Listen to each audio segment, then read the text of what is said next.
Stephen, thank you so much for taking the time. Thanks for having me. Good to meet you. So I've done this little spiel to introduce all of these just in case anyone watches them in isolation. But we have been doing a trip across the US to visit independent venues, raise some awareness around independent music venues, and also talk a little bit about NIVA and National Independent Venues Foundation. The reason being, we interviewed Audrey Fix-Schaefer from NIVA during the lockdown, and it kind of shocked us, the numbers that were being mentioned in terms of how many venues might have gone out of business during that period. So, you know, when we did that, this idea was born of like, let's travel across the country and talk to independent venues and understand what makes some of the people who run these venues tick, because like, I don't think you do come into this thinking you're going to be a millionaire running an independent music definitely venue. Not. So I guess to start off with, and how I have started off on a lot of these, is just, how did it start for you? Were you a musician to start with? What got you involved? No, I started promoting shows in high school and was promoting my friends' bands and just little DIY punk rock shows at little art galleries and small venues, and started off very slowly, and it was just, I went to a lot of shows and kind of knew more people in the scene, so to speak, than a lot of my friends in high school who were in bands didn't know as many people, and so I sort of became that sort of middleman of, oh, well, I know someone at that venue, or like, oh, well, I know that someone in that band, and, you know, it just grew very slowly, and at first I was just doing some local shows, and then some of my friends were like, well, I've got this some friends from out of town, would you help them? And I was like, sure. And it was just all very slow and organic, and then, you know, over time, 1 or 2 shows a month became 1 or 2 shows a week, which, you know, now is several shows a night. You know, and it just was very slow and organic. And then after I'd been doing shows for about 15 years, we opened Rebel Lounge. So. And what with the shows? What point did that become? How long did it take to become like a business for you, or your occupation?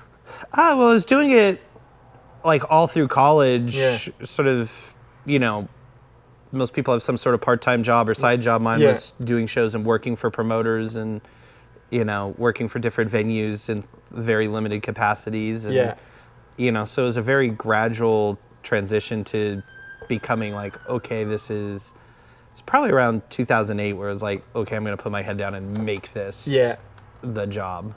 And and then you said sort of I think it was 2015, right, for Rebel Lounge, but I was looking at they're like pretty storied location and venue right here, right? The Mason Jar was here. Yeah, so this building has been a music venue since the 1940s, so for a small cap room, I mean, this building has been hosting music longer than rock and roll has been a thing. You know, predates rock and roll, and then in the 80s and 90s and into the 2000s, it was a room called the Mason Jar that in Phoenix was like the punk rock and metal bar, and you talk to sort of any punk rock band from that era and they know the Mason, like that was the place in Phoenix. So hosted everything from, you know, Social D and Black Flag to Nirvana and Metallica, Guns N' Roses. Looked at the names were ridiculous. Linkin Park's first show ever as Linkin Park was in this building. You know, because Chester was from Phoenix, and so when they did their first show, they wanted it to be in Phoenix, and for whatever reason, you know, that predates me, of course. But, you know, so it's got a long history of music in the Valley. So one of the first cool shows I did was in here. We did a show for the Avenged Sevenfold, you know, so... that was once it had become the... No, that was when it was the Mason Jar. That was when it was still... So I started doing shows here at sort of the very tail end of the Mason Jar. Oh, like booking for them. Well, just booking random shows as a promoter. When it was still the Mason Jar, so did a few shows here at the very tail end of that. And then how did the opportunity come up to... I had been working at another venue in town, Crescent Ballroom, and the whole time I was working there, I was doing marketing and the local booking and graphic design and a whole bunch of things for Crescent. But the whole time I was doing that, I was doing my own show. I was still doing my own shows, Psyko Steve Presents shows. And when I left working there, was kind of more just my time as like, I don't have enough time to focus on my shows and my day job. and then a friend of mine, me and him had talked about opening a venue in the past, and then this building came up for sale again. You know, the current tenant had come out, and it just was like, what do you think about this? Like, I think it kind of makes sense. And there's a lot of history here. A lot of people in the Valley are very excited about seeing it come back as something. And it just kind of seemed like and at that time I was booking so many shows that were kind of this size that it was like, oh yeah, I can fill that room. Like we're doing enough shows where, you know, the idea of filling the calendar wasn't too daunting. Yeah, it's interesting. I was speaking to Will, the corner at Will Bridges, who's a corner of Anton's in Austin, and we were talking about a little bit, and it like this idea that there's this conflict all the time between maybe the more corporate owned venues and the independent venues, but also like what we talked about in that interview was there's a real place for like, I don't know, what is it, like 400 cap in here maybe? 300. 300, yeah. For like 300, 400 cap venues, and what they bring, like, and this is what I've noticed in all these interviews, like what they bring to the community and what they bring to musicians, because we were talking about there, I mean, when this was the Mason Jar, a lot of those bands you mentioned, they were just coming up, right? And these are the venues that they... When those I said all those iconic names that are legendary now, when they were playing here, no one knew who, you know, it was only real, you know, small fan bases knew who they were, you know, and then their fame and success was way later. And like I talk about, you know, when we first opened, we get like, oh, when are you going to bring bands back like that? And it was like, well, like that, it's like, you know, Metallica's never playing in this room again. We know that. But like that, maybe not in a genre, but like that in a sense that, you know, the bands we're going to be talking about in 10 years from now are playing now and getting their start. And those are the bands that we're trying to book. And those are, you know, and we've had quite a few bands now. I mean, we're 8 years in, and so much of our focus has been developing bands and new bands that 8 years later, a lot of those bands are having huge success. You know, we've had Charlie Crockett in here. We had him in here 3 times, I believe, you know, and now he's a bona fide headliner. We had Mitski in here, you know, and she's just blown up, and it's just phenomenal to watch that rise. You know, we've had TV Girl in here, and they're selling out 2,000 cap rooms. We've had The Garden in here, they're selling out 2,000 cap rooms. We've had Louis the Child, the EDM act, who's a bona fide headliner, you know, and all these acts that we had them before, you know, that success. And that's what's really cool about a space like this. Exactly. And across genres. Yeah, across genres. And it was similar in Austin. You know, I think Anton's had come up as a blues bar, right? That's what everyone knew it as. But again, they're doing it across genres now. I know you have a wide range of genres in here. I mean, obviously for something that was known for punk and metal, you know, to have someone like Charlie Crockett play here, but also without these venues, without these rooms, those guys don't go on to play the 2,000 cap rooms because they never get to play in front of an audience. Exactly, and I think you're really seeing it right now with a lot of all this sort of like TikTok acts that are blowing up out of nowhere. Yeah.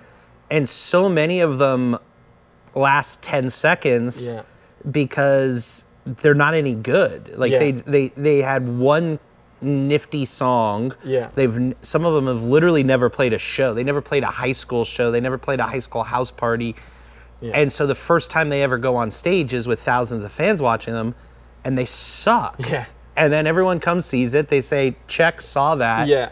And no one wants to come back and see it. And it's because they didn't do the groundwork of doing it. And the bands that you're seeing have real success off TikTok are the ones who kind of were already having some real success and were already, they've already done the shows in rooms like this. And then when they have that success, they're ready for it. And then when everyone comes and sees them, you go, oh my God, they're so great. Yeah. I mentioned TV Girl earlier, and that's totally their story of, we were already selling out rooms like this size with no online, real grassroots. Then over COVID, it connected on TikTok, and however that happens. Yeah, yeah. But after COVID, when people came, all those new fans started to come to see them, they have an incredible live show. They're a great band. Yeah, because they cut their teeth. They've already done this. They've already done this step, and toured relentlessly for years. And then they had that success, and it wasn't one song. Yeah. It's you discover the one song, and then it's like, oh, I got to go listen to all these albums, and I've got to discover it, and there's a body of work there. And, we see so many of these new acts that are trying to skip this step, and it just doesn't work for any of them. And I think, social media has its place, but the other thing that I've been saying, and it's become more and more clear to me, and, whatever city you're in, your local venues. If you're a music fan, right, you know the venues you go. Just as good as hopping on social media and seeing what's trending is, just go down to the venue on a Tuesday night or a Wednesday night. Whoever's on, less and less people do that, and I think about that a bunch. In that, I used to discover music live, where I've heard that band's cool, but was discovering music pre-internet and pre-Napster and pre-YouTube. Yeah. So there wasn't. It's like, I've seen that shirt around, or I've seen all the cool kids wearing the shirt, or I've seen the posters in record stores, or I've seeing buzz, they had a good review in Rolling Stone, but I haven't, and would often, the first time on experience would be like, I've wanted to check this band out. I'm going to go pay $10 and see them in a punk rock club and see them. And that would be the first experience, whereas I don't think anyone has that experience anymore, because if someone told you a band's cool, you're going to pull it up on your phone. Yeah. I mean, you can listen to it right away. Exactly. There's so little barrier to entry that's very different than, when we were growing up. There's something so unique though about coming to a space with other people and watching live music, and that's what I was thinking as well, and I'm going to try and do it more, is just go, even if it's a band that I don't know who it is, because you might end up finding one of your new favorite acts. You might. Yeah. And one that I'm very excited about, I think a lot of especially younger people, but just everyone's musical tastes are so much more varied now than they used to be. Yeah. And that is definitely the result of Spotify.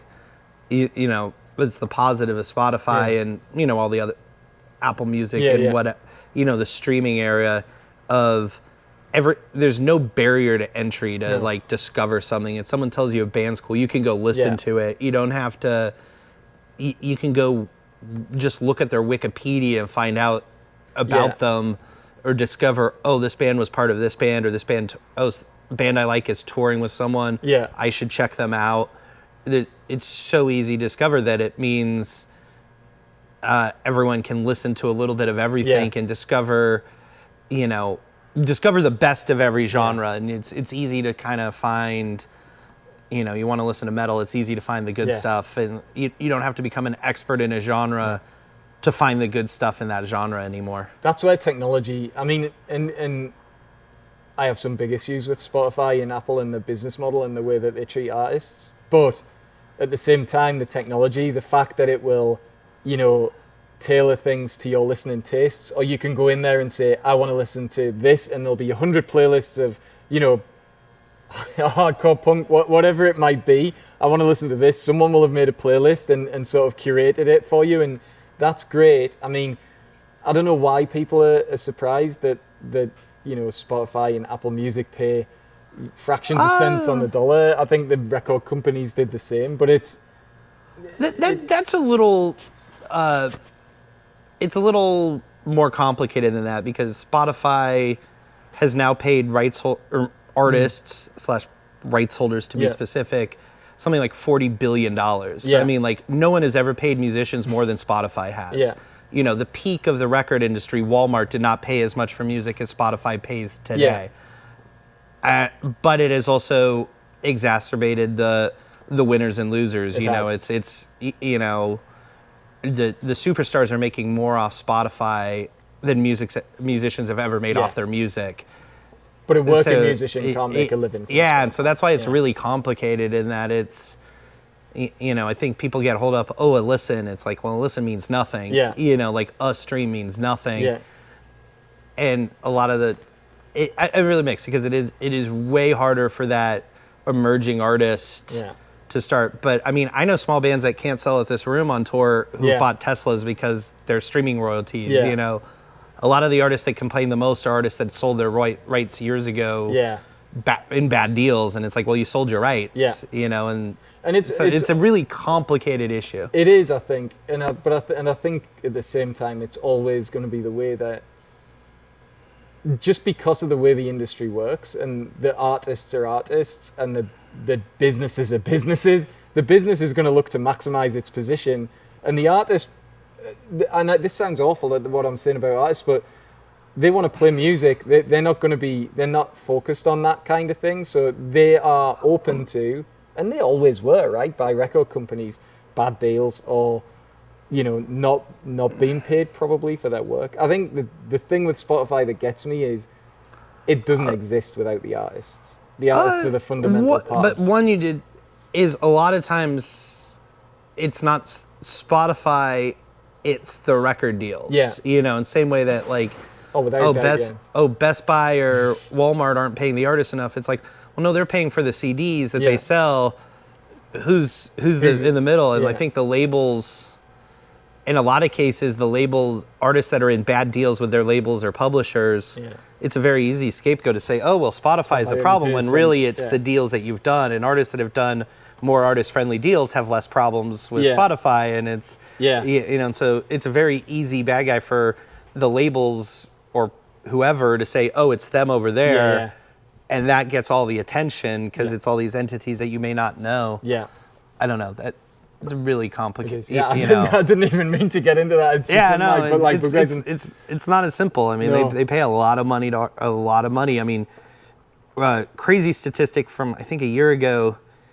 YouTube paid out artists just talking music artists, not all their other creators, not all the influencers or whatever, just music rights. Paid out something like $4 billion to music rights for a year. But the fascinating part about that stat is that a third of it came from them identifying music on user-generated content and paying the correct rights holder. Oh, really? I.e., you putting up your camera at a concert, sharing on your channel, hey, I saw this show.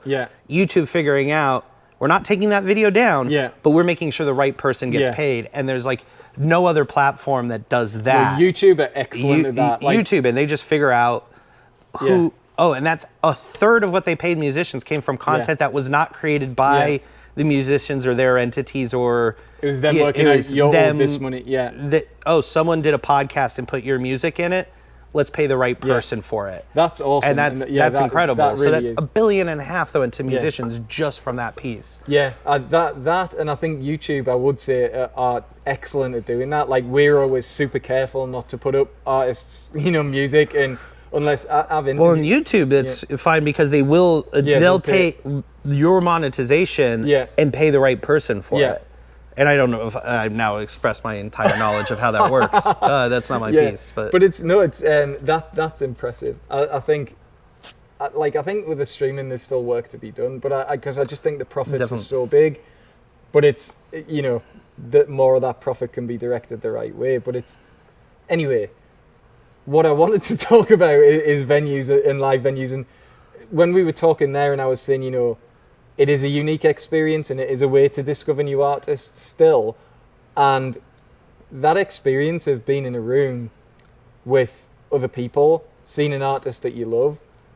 Let's talk a bit about that, because there's an old, the old saying, you don't know what you've got until it's gone. And I think during COVID, a lot of us certainly realized, me personally, how important it is, particularly with what we do for a living as well, but live music was always something that we enjoyed, how important that experience is to people in their day-to-day lives. And I know it obviously impacted venue owners hugely, it impacted musicians, but it impacted audiences as well. Nobody had anywhere to go to have that experience. It's completely. And I think just in-person, real-life experience are just more and more important. And as,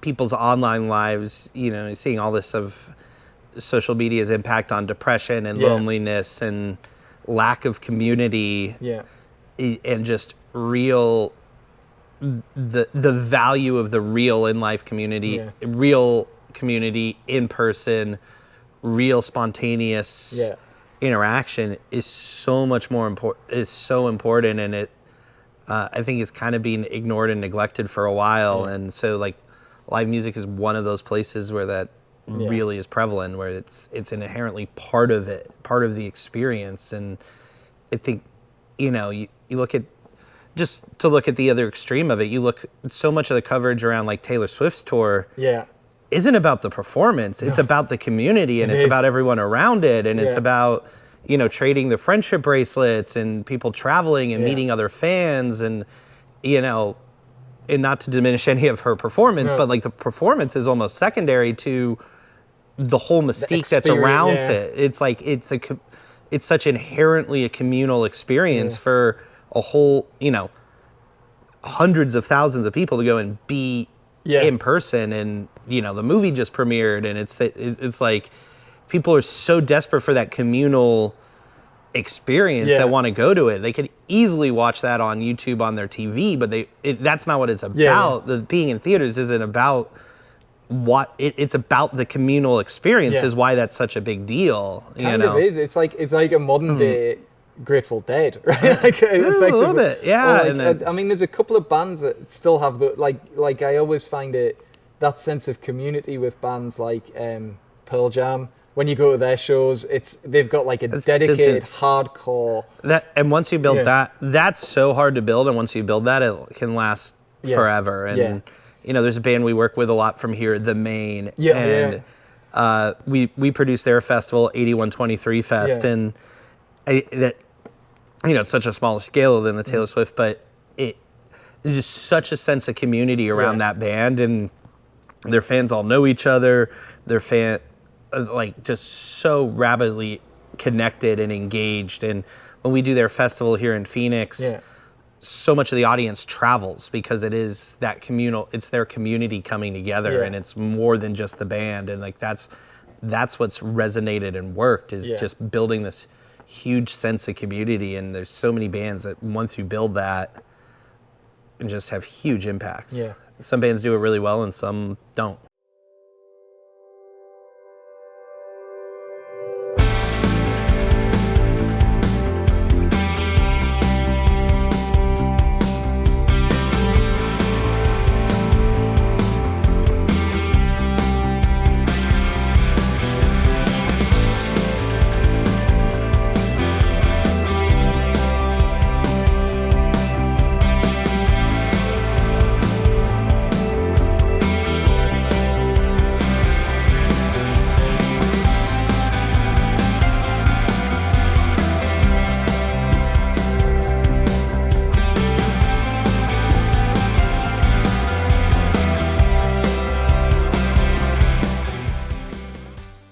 And I think the other thing, and we kind of touched on it earlier, is that these venues, like the Rebel Lounge itself, right, and Mason Jar before it, there becomes a sense of community around the venues themselves, right? And certainly with local musicians, if they know, if you're like, I want to play that room one day, like I want to go in there and play, and like, when you're starting out in a band, a 300 cap room seems like, Shea Stadium or something, but it's but it really does, like, these places become hubs for the community as well, I feel like.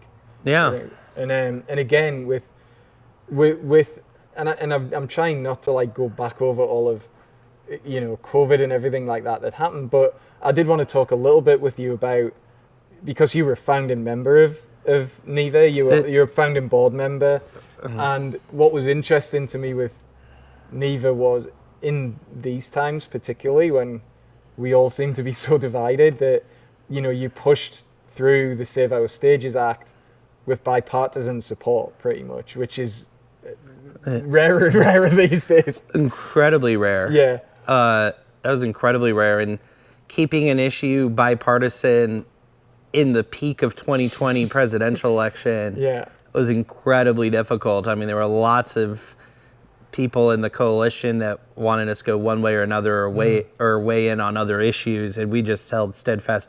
We have one issue that we're working on. It's not to say other issues aren't important to us, or but those are different. Like there's other forms of advocacy working on other issues. We have one, and keeping that bipartisan was incredibly difficult because there's lots of people on both sides. Yeah. You know, there's a lot of Republicans who thought this should be a Republican. This is a Republican small business issue, and then there were lots of Democrats who said, no, this should be a democratic liberal arts mission, and we're like, no, it's both of those things. It's both things. It's both, and it was really interesting ride in 2020, keeping that together. Yeah. It's also one that I've talked a lot about, in that in 2020, every venue's position was exactly the same. Yeah. You know, there was zero revenue for anybody. Yeah. There's no way any of us could operate. You know, and so like the smallest DIY venue and the largest theater were all in exactly the same boat. Yeah. You know, the scales might be a little different. The rent payments might be categorically different. Yeah. But the situation and solution was exactly the same. And then so many of our venues, I think, are very, very diverse businesses now. And now that we're back operating, you know, a very large theater or a performing arts center or a little dive bar or a jazz club now feel very different. Like the way they operate might actually, you know, the core mission of putting up bands on a stage in front of fans might be a similar mission, but the issues and concerns, again, are very different now. Yeah. And it was, that was like an indicator to me, though, of, it was just something nice to see. And I'll try and take some of the positives out of COVID, right? You saw musicians pivot and do different things to survive, but, you know, things like live streams, which some of them have kept going, you know, on past. It's another form of revenue. And did you, like, as a venue, I know a lot of venues started, you know, as it became possible, doing like parking lot shows or doing streams from the venue or anything like that? We did a few live streams from in here, but it really was, you know, it wasn't a revenue stream for us. It was more us opening the door for the artists that, you know, would try to charge the artists as minimal we weren't trying to make anything from it. We were just trying to, like, we got an empty room and you need a room like this, you know, and so we had a number of bands do streams from in here, but that was more just facilitating them than some sort of pivot to revenue for us. And you saw a lot of bands used it very successfully, and you know, it's still a thing. It's not big, and early on when artists were sort of pivoting to streaming, I heard very prominent agent say something that I thought was so exactly right on when we're talking about streaming. This was like, what was streaming going to be once COVID come back? What was its role going to be in the business? And his assessment was it was going to be the new vinyl. It's like, it's a piece of the business. It's important for some artists, but it's going to be a small piece, and it's a nice extra for some artists. And I think that's proven out to be. And it's like, there is a streaming business. It's not replacing live. It's not replacing recorded music, you know, like just straight traditional music streaming with live streams. It's not replacing any of those things, but it's a nice little revenue stream for, you know, the artists that makes sense for. And, you know, I think for a lot of artists, it's going to be the once in a while, we're going to stream the holiday show. We're going to stream the first day of tour to cheer up support. We're going to stream the album release show or whatever and do a few streams a year, but it's not, oh, we're going to stream every night and our fans are going to pay every night to see us. Is not going to happen. But, you know, a few nice streams a year can be very lucrative for, you know, bands in a limited way. And then the other thing that I guess came out of it was, I mean, Neva has continued and advocates for venues now. So now there is this organization, Neva, and the foundation, National Independent Venues Foundation. I always said in 2020, like, what is Neva? When we were first starting, and from the very beginning, it was building it to be an organization that lasted. We did a lot of work in 2020 that wouldn't necessarily be necessary if we were just thinking of the short-term advocacy. Could we have not built as much as we did and still got the advocacy? Probably could have not done a few things, especially the more boring legal and paperwork and getting the organization as solid as it was.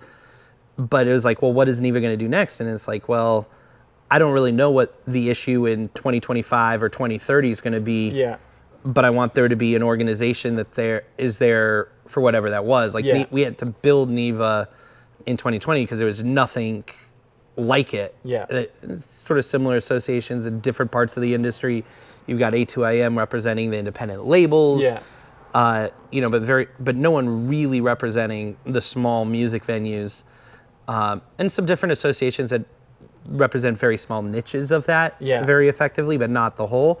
And so what are the issues that are going to be imported down the road? I don't really know. I don't know. I couldn't.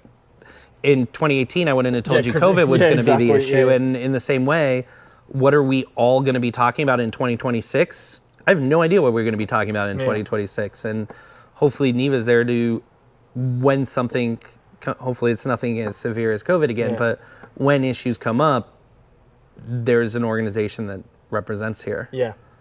That's it. I mean, I think that I was really looking forward to talking to you just because you're such an integral part of, you were there from the beginning with NEVA. So it's interesting to have that background. A little bit more about you, because I know with Psyko Steve, you're involved in a lot of other venues in town as well, and a couple of, I think you're involved with a couple like charitable we do a bunch of we do a bunch of events. We do some events at nonprofit venues. Do a number of annual fundraiser type shows, and I was doing fundraisers. Yeah, with Psyko Steve Presents, we promote into concerts in basically every venue in Arizona. And so we probably do somewhere around 750 shows this year. Half of that will be at Rebel and half will be in other venues. So everything up to like 5,000 cap. And what would you, like, I've been asking everybody, all the different venue owners, is like one of the closing questions. What are the biggest, you would say, challenges day to day of running an independent venue? I've had really interesting ones, like the guys in Florence who were just opening said getting the liquor license was the toughest thing. That is incredibly complicated in a lot of places. Like that, starting one and then maintaining one are two different ones. I guess the biggest one for a small venue is you just don't have enough staff. It doesn't justify enough staff where everyone's got to wear like multiple hats. Everyone's got to do a lot.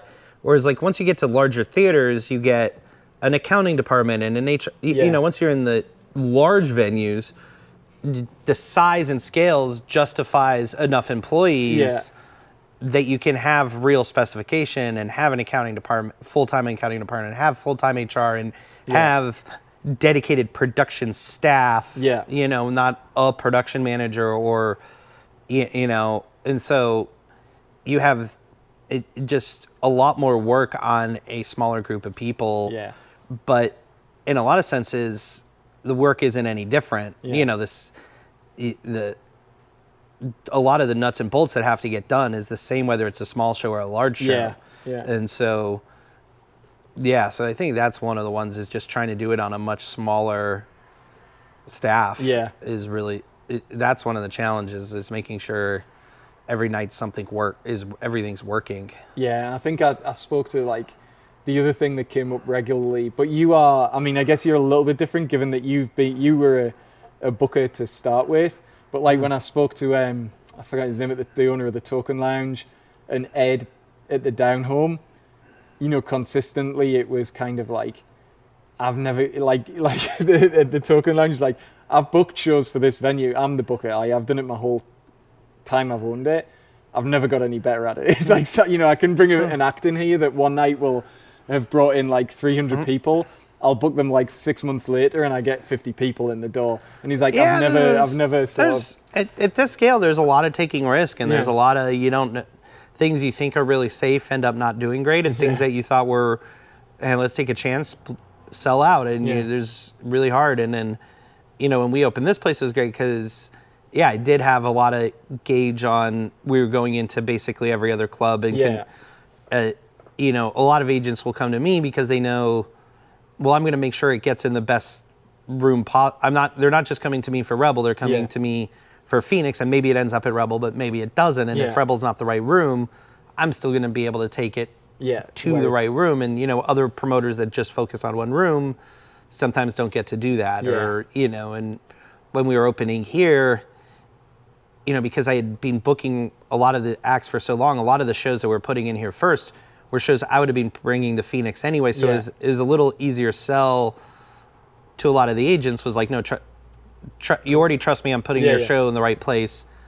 Trust me that this room is going to be the right place. And luckily it paid out. And, I think people, when we did, but selling a lot of people on the room wasn't too difficult because I already had those relationships with people. Whereas if you're starting a room and you haven't done a lot of that for years and you're not just trying to sell people, agents and artists on your room, you're trying to sell them on you and your room.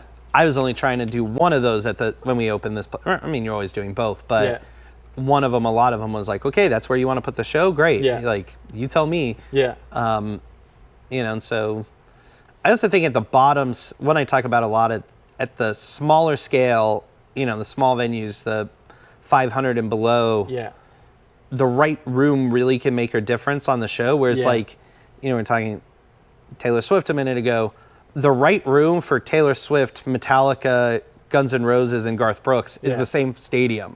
Like that. It's not like, oh, where's the right place for a pop act and where's the right place for a metal band. You're talking about big giant arena. The culture of the venue doesn't have the same impact. Maybe in a few major markets where you've got different arenas, you can argue about which one helps or what. But at that small scale, you don't want to put a hip hop act into a metal bar, and you wouldn't want to put a metal act into a hip hop nightclub or an EDM. Where the EDM act wants to play at 500 cap is very different from where a country band wants to play, and like getting the right show in the right room at the bottom, the room can have a huge, that show didn't do well because it was in the wrong venue, where, that Taylor Swift show is selling out no matter what stadium you put it in, but at the small level, being in the right room or where the audience wants to see a show.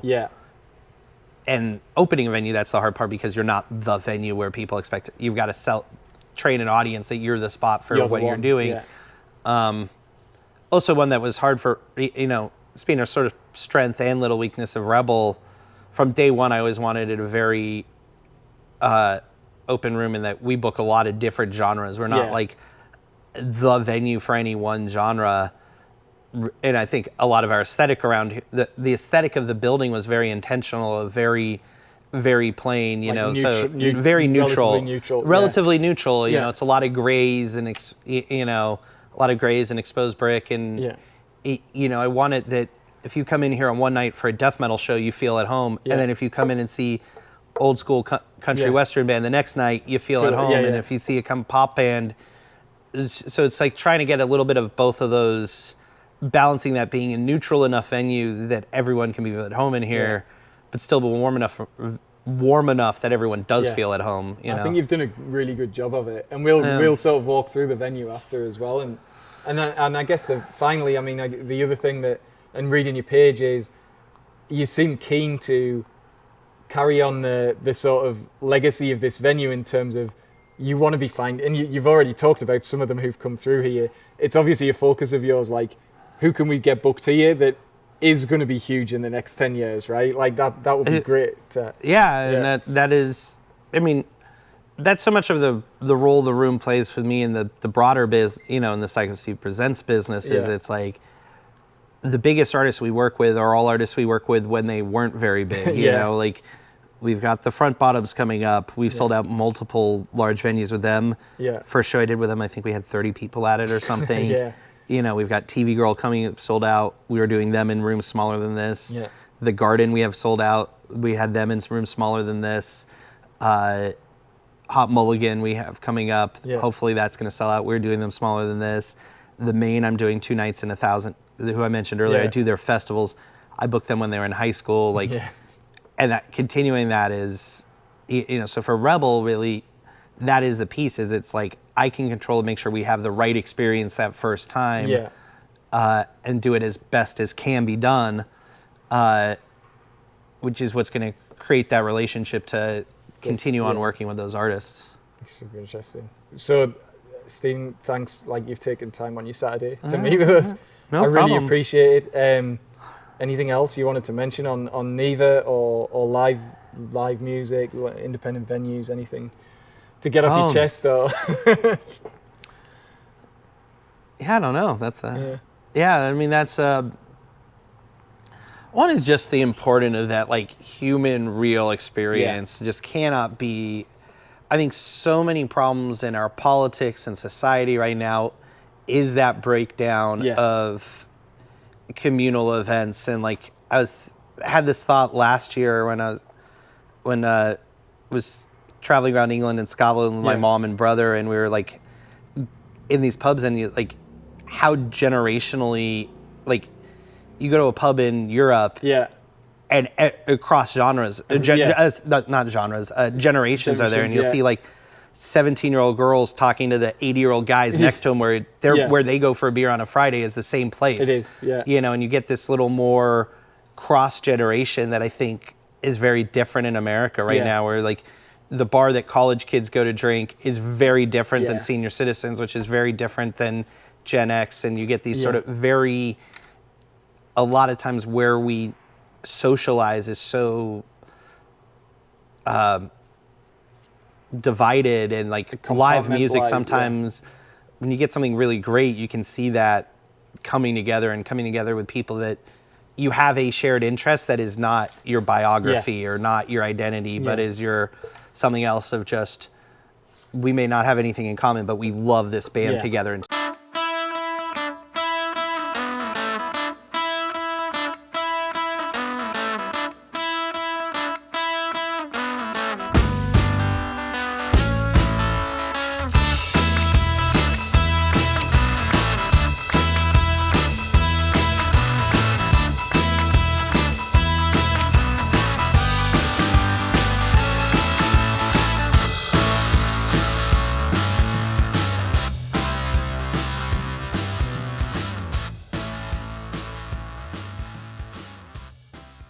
just talking about connection in person and in these rooms, and you know, I was saying that I've written a lot about that on the website in terms of people being in the room for a common cause, whatever you call it. You're all here to see this musician, but riding across the US on this trip has been kind of eye-opening to me as well, because, and don't get me wrong, I'm fully aware that I'm seeing this through my frame of reference as a white middle-aged guy, but I have met, you know, there's not been a crossword with anyone I've met. We've bumped into people. We've been staying in you know, RV parks in New York, in the South, everywhere. I've talked to people. Everyone's been interested in what we're doing. You know, they want to talk to me about the bike. They want to talk about like traveling across the US and what I think of it, because I'm English as well. You know, I mean, I've lived here 12 years now. And I said this in a post the other day, you know, in a couple of those discussions, on a couple of the RV parks actually, you know, people have started talking about politics, and I've been in a couple of those scenarios kind of like polar opposite to them in terms of some of my thoughts on that. But we still had a discussion, and we've still got on as friends, and we've still, you know, they still liked what I was doing, and I think we've lost that. Like, I think the move to, I mean, this is a whole nother long conversation, but the move to, you know, so much political discourse being solely online is just not positive for anybody, and the everyone goes to, on both sides, goes to the extreme, right? The most extreme position or the most pure position. Yeah. And when you actually talk to real people, most people don't have views that are either as extreme on either side. Most of us are somewhere like in the middle. Yeah, there's way more room to compromise than people think, or you know, compromise on different ones. Then you were saying last thoughts. I think one other thought I had, very change of subject here. The last couple of years, the amount of new music right now that feels really unique and really diverse, and frankly a little uncategorizable, is so awesome and inspiring. And like where we are, we get to see it. You know, we're seeing trends before they really hit, or artists that, you know, by the time they're having success, we've already been watching them for a few years, whether we're the ones booking them or not, or watch what other people are doing and get to see it and see what kids are coming out to, see sort of waves before that. And like, I really feel like 10 plus years ago, so much of the new music we were booking, and especially on the local acts, but a lot of small bands, everything was so derivative. You could look at a band and be like, you want to be Metallica, you want to be Mumford & Sons, you want to be LCD Sound System, you want to be a pop act. Like, you could just look at everyone and go, you want to be a Warped Tour band, you want to be an Ozfest band, you want to be a Country Thunder band. And like, every act you could put in these nice little boxes of like, okay, I know exactly what you want to do, because there's so little interesting going on in what you want to be this. And I think so much of the new artists right now, especially the younger artists, they're all over the map musically, lots of different interests. You can talk to country acts about hip hop, you can talk about hip hop, can talk about country acts. Weird, I see way more bands willing to have art lineups that are very diverse musically, where there's a lot electronic act in the middle of it, or acts that are pushing genre boundaries. I'm really inspired by a lot of what's coming out right now that just doesn't, you just look at bands and go, okay, I'm not quite sure what you're doing. What are you trying to do here? And that's awesome, because it's so much more freeing than being like, oh, I know exactly what you want to do. I know exactly what bands to put you on. I know exactly what the poster's supposed to look like. And even if a band does that well, it's still something that's being done. And there's a lot. And I think there's a lot more bands that are, you look at Post Malone is going to headline Stagecoach doing an all country set. Like, what? Awesome. Like, but he's a rock dude from Texas doing hip hop, his musical tastes are all over the map, and that's what anyone else of that generation is, and it's really, really inspiring on a lot of these acts. It is nice, and I think nice in a sense that, like, a lot of people have said, what else can anyone do that's any different? Right? It's all being done. No, I don't think it's ever all being done. Oh, I totally think that's so wrong. But like, I mean, just watching where new hip hop is, there's so much punk rock and skater punk influence in hip hop right now. You look at some of the shows and they look like punk rock shows with everyone crowd surfing and moshing. That wasn't a thing in hip hop 20 years ago. And now it is, and those kids want to go, and again, getting back to that real life experience, or these hip hop shows are starting to flow more like some of them, certain genres. Some of these hip hop shows are flowing more like a punk rock show, and you see bands like Suicide Boys taking out Trash Talk in Code Orange because they want to take out hardcore bands where all the kids are going to mosh to, because there's that weird overlap, and all the hardcore kids all listen to hip hop. And they get it when they go to a show, and it's like, oh, we're getting in a pit and we're moshing, even though it's a hip hop act, and just see all these different crosses of musical influence, and that's really interesting and really inspiring. And I think a lot of that's a little below the surface still, that a lot of people kind of haven't noticed how much more diversity there is in music right now.